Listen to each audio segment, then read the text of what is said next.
আপনি হয়তো অনেক দামি প্রোডাক্ট ব্যবহার করছেন, তাও ত্বক ঠিক হচ্ছে না, কারণ আপনি প্রতিদিন 5টা মারাত্মক ভুল করছেন, যেটা আজকেই বন্ধ না করলে স্কিন খারাপ হতেই থাকবে।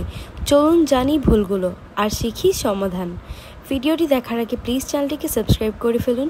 সো চলুন ভিডিওটা শুরু করি। ভুল নাম্বার 1, শুধু ফেস ওয়াশ দিলেই সব ঠিক হয়ে যাবে এমন ভাবা।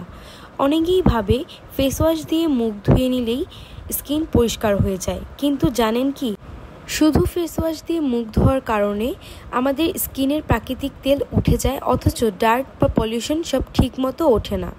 সকালে ঘুম থেকে উঠে আপনি যদি সরাসরি ফেস ওয়াশ দেন, তাহলে স্কিন আরও শুষ্ক হয়ে পড়ে। ফেস ওয়াশের আগে অবশ্যই মাইসেলার ওয়াটার বা ক্লিনজিং মিল্ক দিয়ে মুখ মুছে নিতে হবে। এরপর জেন্টাল একটা ফেস ওয়াশ দিয়ে তারপর টোনার, সিরাম এবং ময়শ্চারাইজার দিতে হবে। এটা করলে আপনি বুঝবেন আপনার স্কিন কতটা ফ্রেশ আর হেলদি ফিল করছে। সানস্ক্রিন ছাড়া বাইরে যাওয়া, এই ভুলটা সবচেয়ে বেশি মানুষ করে। ভাবছেন আমি তো মেকআপ দিইনি, বাইরে কম যাই, তাহলে সানস্ক্রিন কেন? সানস্ক্রিন শুধু রোদ থেকে রক্ষা করে না, এটা ত্বকের এইজিং এবং কালচে ভাব, ডার্ক স্পট, এমনকি মেস্তা থেকেও বাঁচায়। আপনি যদি জানালার পাশে বসেন, রোদ আসে, ফোনের আলো, কম্পিউটারের আলো সব ইউভি ড্যামেজ করে।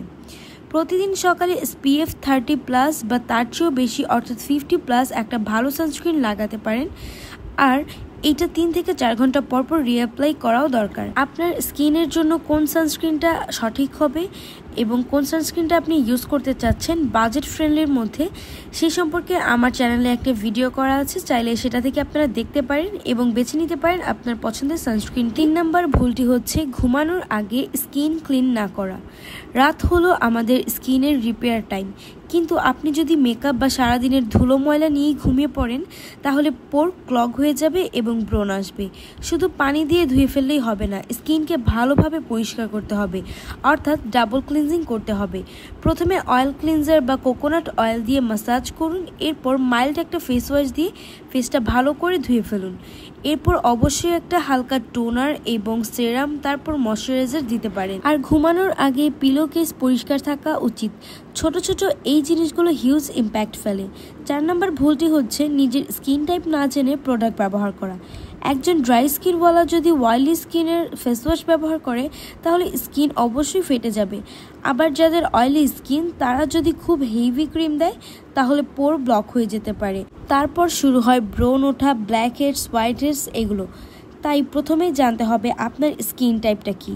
ড্রাই স্কিন হলো গাল খটখটে টান পড়ে, এবং অয়েলি স্কিন হলো টি জোনে তেলতেলে ভাব, এবং কম্বিনেশন স্কিন হলো কিছু জায়গায় তেল, কিছু জায়গায় শুষ্ক। আপনি যদি আপনার স্কিন টাইপটা না বুঝেন এবং ভালো মতো জানতে চান, এই সম্পর্কে আমার চ্যানেলে একটা সম্পূর্ণ ভিডিও দেওয়া আছে, চাইলে ভিডিওটা আপনারা দেখতে পারেন। তারপর আপনি আপনার স্কিন টাইপ অনুযায়ী যে কোনো ক্লিনজার, ময়শ্চারাইজার, সানস্ক্রিন এবং ফেস ওয়াশ বেছে নিতে পারেন। ভুল নাম্বার 5, হুটহাট যে কোনো ঘরোয়া প্যাক মুখে দেওয়া। এই ভুলটা প্রায় সবাই করে। ইউটিউবে বা ফেসবুকে দেখে লেবু মুখে লাগিয়ে দিলেন, দুধ বা বেকিং সোডা মেখে নিলেন। স্কিন কি এভাবে পরীক্ষা করার জায়গা? লেবুতে অ্যাসিড থাকে যা ফটোসেন্সিটিভ, মানে রোদে গেলে স্কিন পুড়ে যেতে পারে। যে কোনো ঘরোয়া রেসিপিতে ব্যবহারের আগে অবশ্যই প্যাচ টেস্ট করে নেবেন। আর যদি সবসময় সিম্পল আর ট্রাস্টেড কোনো ইনগ্রিডিয়েন্ট ব্যবহার করেন, যেমন বেসন প্লাস গোলাপ জল, আলুর রস প্লাস মধু, টমেটো প্লাস স্ক্রাব, এগুলো অনেক জেন্টাল এবং এফেক্টিভ, এগুলোতে কোনো ধরনের ভয় নেই। এখন বলি করণীয় কি। এই ভিডিওতে আমরা দেখলাম এমন 5টা ভুল যেগুলো আপনি প্রতিদিন করছেন অজান্তেই। এখন আপনি যদি শুধু এগুলো বন্ধ করে দেন আর প্রতিদিন 10 মিনিটের একটা রুটিন মানেন, তাহলে 15 দিনের মধ্যেই নিজের স্কিনে একটা পরিবর্তন দেখতে পাবেন। ভিডিওটা ভালো লাগলে লাইক করে দিন অ্যান্ড চ্যানেলটিকে সাবস্ক্রাইব করে রাখুন, আর ভিডিওটা আপনার ফ্রেন্ডদের সাথে শেয়ার করুন। আর আপনিও যদি এই 5টার মধ্যে কোনো ভুলটা করতেন, নিচে তা কমেন্টে লিখতে পারেন। আবার দেখা হবে নতুন কোনো ভিডিওতে। ততদিন পর্যন্ত স্কিনকে ভালোবাসুন, নিজেকে ভালোবাসুন। আজকে এই পর্যন্তই, আল্লাহ হাফেজ।